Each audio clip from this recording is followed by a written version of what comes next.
Pagiging judge ni Catherine Bernardo sa PGT Pinalagan.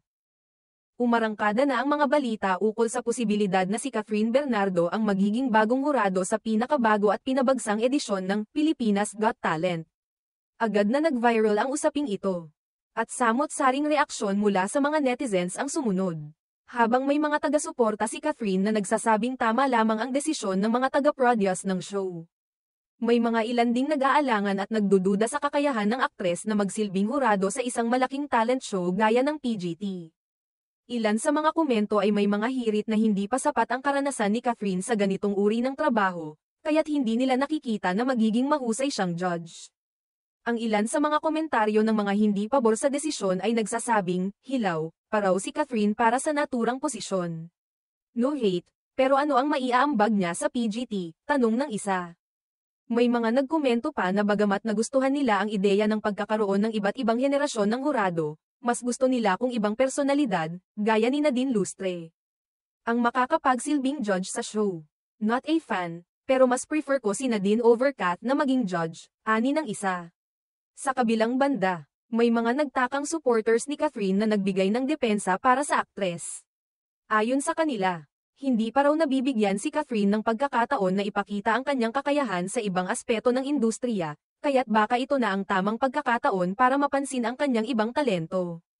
Gets ko bakit some people think Catherine doesn't fit as a judge, but I feel like she hasn't really been given a chance in this field yet.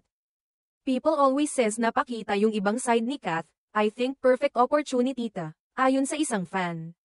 May ilan ding nagkomento na bagamat wala silang personal na simpatsya kay Catherine. Naniniwala sila na may maiaambag ito sa pagiging hurado sa pamamagitan ng kanyang mga karanasan sa industriya.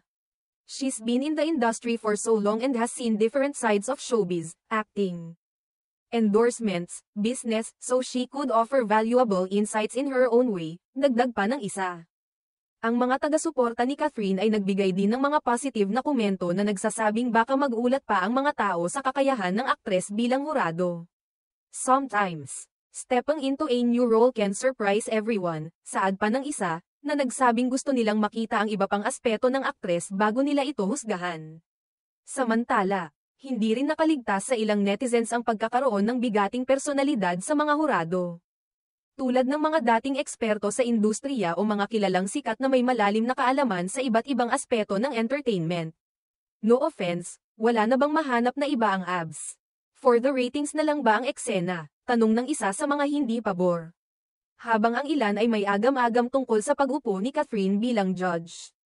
Maraming tagahanga at supporters ang umaasa na magiging magandang karanasan ito para sa aktres, at magiging pagkakataon din ito para mapansin ang ibang aspeto ng kanyang karera. Ang mga netizens ay patuloy na maghihintay kung paano ito magbabalik sa PGT at kung paano siya magpapakita ng bagong mukha sa kanyang karera bilang isang hurado.